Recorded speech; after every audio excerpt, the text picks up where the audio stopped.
Thank you, Honourable Speaker. I rise to ask the question registered as 39/20 to the Honourable Minister for Agriculture, Rural and Maritime Development, Waterways and Environment. Can the Minister update Parliament on the status of restructure of the dairy industry since 2012? Thank you. I give the floor to the Minister for Agriculture, Rural and Maritime Development, Waterways and Environment, the Honourable Dr. Mahendra Reddy. You have the floor, sir. Mr. Speaker, let me quickly take you back. Honourable Kepa is leaving, It's not an education, my Honourable Kepa. Mr. Speaker, let me quickly take you back to the genesis of the restructure of Fiji dairy industry, which started around 2010. Mr. Speaker, before the restructure, Rewa Cooperative Dairy Company Limited had so many branches of operation. It was involved in the collection, processing, and marketing of milk and dairy products in Fiji. It also provided essential services to farmers, including supplying tools, machinery, farmhouses, dairy sheds, farm chemicals, and supplementary livestock feed. Other functions involve operation of the chilling centers and farmers' advisory services. Mr. Speaker, the company suffered from mismanagement, weak governance, inefficiencies, and outdated infrastructure and technology. In the end, Rewa Dairy had accumulated considerable debt, and in the years leading to 2010 was facing financial collapse. Simply put, the business model for Rewa Dairy, one that had been operating for decades, in today's rapidly globalized world was no longer viable and relevant. Its financial losses were such that if left unchecked, was to threaten the future of Fiji's dairy industry, Fiji's dairy farmers and industry. The process of restructure was the culmination of a long process and was timely. The government has to step in to revitalize and modernize the dairy industry. The restructure had a few simple objectives. They included, one, separating the processing function from the supply function. So that it was totally a vertically integrated industry. So this separation enables specialization and concentration of the resources in the essential components of the dairy supply chain. Number two, strengthening the services provided to farmers.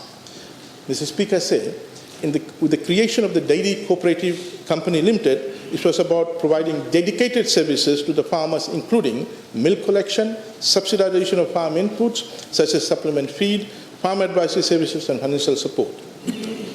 Mr. Speaker, the products of this reform are entities that are able to provide specialized services along the value chain.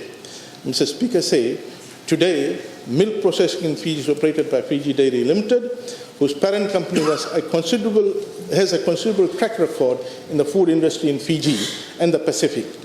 Let me remind this august House that 20% of FDL is owned by farmers through Fiji Dairy Cooperative Limited.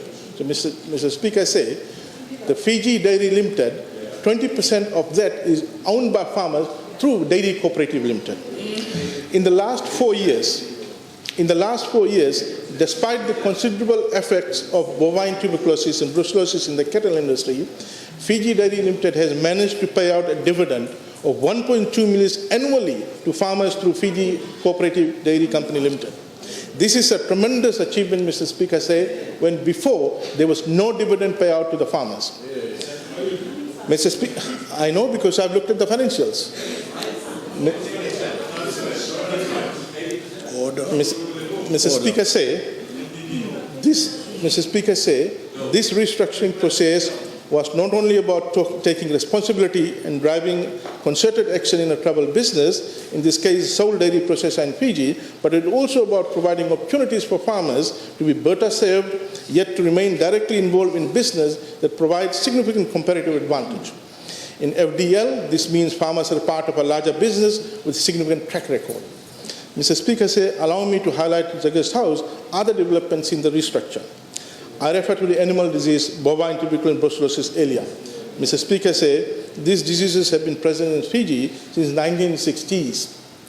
Bovine tuberculosis is a chronic disease of animals that is caused by bacterial infection. Visible signs of the disease are hard to detect, and advancement of the infection is low. Eliminating the disease needs constant surveillance, testing, and eradication programs. Unfortunately, despite knowledge of the presence of these serious diseases and the fact that these diseases exist globally, including in our neighboring countries, Australia and New Zealand, successive governments did not prioritize its focus and resources to seriously address the disease. Mr. Speaker, I say it was present in 1960s. They did not put aside money. They did not invest to eliminate, clean up. At that point in time, if they would have done it, if they would have invested, then we would not have that problem at this scale now. And we have decided to hold the bull by the horn. In the last 10 years, between 2010 and 2020, we have lost over 4,000 dairy cattle to these diseases. These diseases have had a major impact on dairy production in Fiji. They presented the single biggest challenge for the dairy farmers in the industry. Just imagine, Mr. Speaker, say a dairy farmer of 500 stock, losing 400 animals, which were infected. Mr. Speaker, say I'm pleased to state that this government has prioritized its resources, both technical and financial, to eradicate these infectious diseases. Over the last 5 years, the ministry has progressively doubled its investment to a dedicated program. A total of $9.6 million has already been allocated to combat these diseases in the last 5 years. And we are making good progress. As I said, $2 million per year. Between 2010 and 2019, we doubled the number of cattle tested for brucellosis and TB. In 2019, infected cattle were less than 2.8% of the total cattle tested. In 2015 and 16, the rate of infections averaged 5%. Mr. Speaker, I must also say that post-restructure, the Fiji government was fortunate to get support from the New Zealand government to help with combating these diseases and revitalizing the industry. Mr. Speaker, bovine TB is found in nearly 48 countries throughout the world. 83% of these countries have control programs for bovine TB, and I'm happy to say that Fiji is one of them. In Australia, the bovine TB program started in the 1970s, and it took them 27 years to be declared free of bovine TB. Bovine TB also exists in New Zealand, and they also have an ongoing strategy to eradicate these diseases. In India, it was estimated that there were 22 million cattle affected with bovine TB in 2018. While we may not have the significant financial resources that these countries have, we have put in place a holistic strategy with industry and stakeholders, one that is about promoting collaboration within the industry, having consistent testing protocols, and strengthening animal husbandry practices. Mr. Speaker, we have got 5 qualified vets in the ministry. Never ever before we had that number of vets within the ministry. Mr. Speaker, I mentioned earlier the significant number of cattle lost to disease as we stepped up testing in the last year. The loss of cattle has obviously meant loss of milk production, but things are turning around. The Speaker allow me to cite a number of indicators that relate to milk production. Total volume of smallholder milk production increased overall from 2018 to 2019 from 4.14 litres to 4.18 million litres. The number of cows milked in 2019 increased to 5,370, an increase of 20%. Milk yield per cow, a key measure of farm productivity, has increased between 1 to 2%. At the Ministry's Koranibia farm, which doubles as a demonstration farm, milk yields average of 5 litres per cow per day in 2017 to now 9.7 litres per cow per day. Mr. Speaker, I'm happy to say that our government has taken the commercial decision and industry challenges faced by the dairy industry in Fiji head on.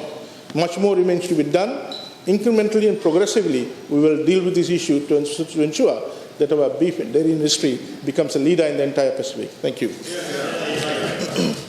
Supplement.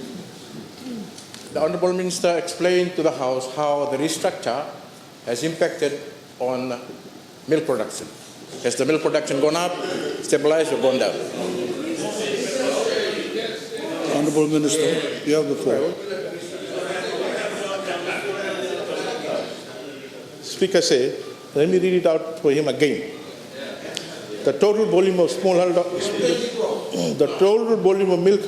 milk production increased overall from 2018 to 2019 from 4.14 million litres to 4.18 million litres.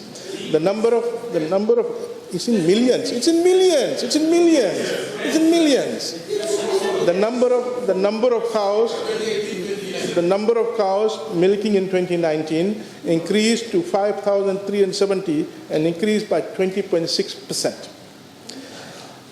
milk yields per cow per day increased by 2%.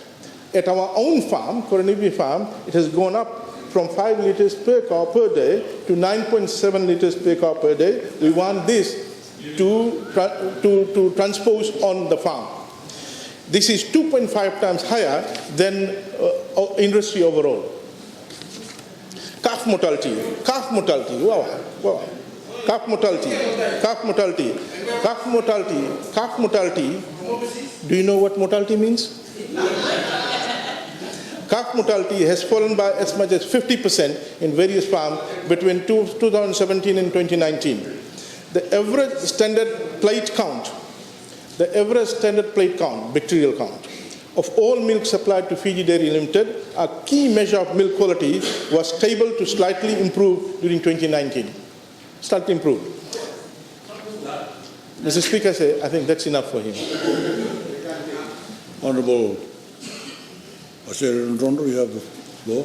Thank you, Mr. Speaker. So with the way the Honourable Minister of Agriculture is answering the question, I have a lot of supplementary questions here. So I can also be given the time to ask him several supplementary questions to his ministerial statements, Mr. Speaker. Sir. Ask your supplementary question. Mr. Speaker, sir, what the Honourable Minister has highlighted is, we can term it as a whole lot of hogwash. A whole lot of hogwash. The milk production before the restructure was about 13 million local litres. 13 million local litres. And now you just said 4 million in 2018, 2019?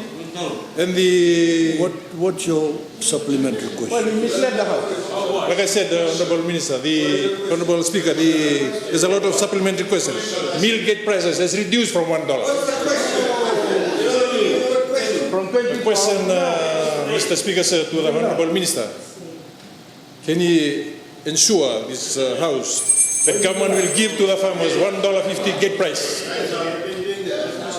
on milk gate price? $1.50, because that was what we will give to the farmers. The farm gate price was increased last year from 75 cents to $1.10. Thank you.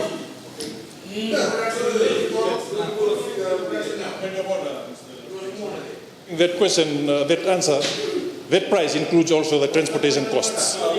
So it's not a milk gate price. Order.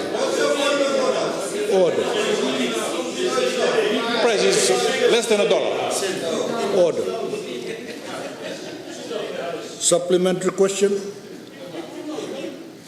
Thank you, Honourable Speaker. The Honourable Minister mentioned a few restructures from consultancies. Could he confirm whether those consultancies related to the restructure, were they tendered or not?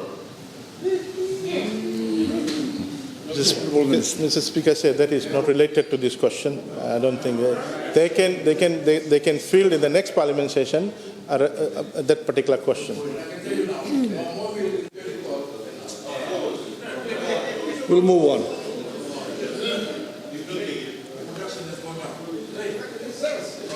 Honourable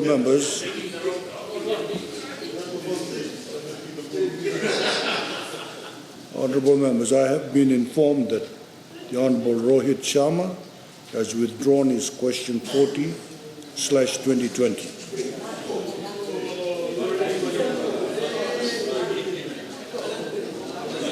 We'll now move on to the seventh oral question for today, and I give the floor to the Honourable Dr. Ratu Antonio Palambalav to ask question 41/2020. You have the floor, sir. Thank you, Mr. Speaker, sir. Mr. Speaker, sir, I rise to ask question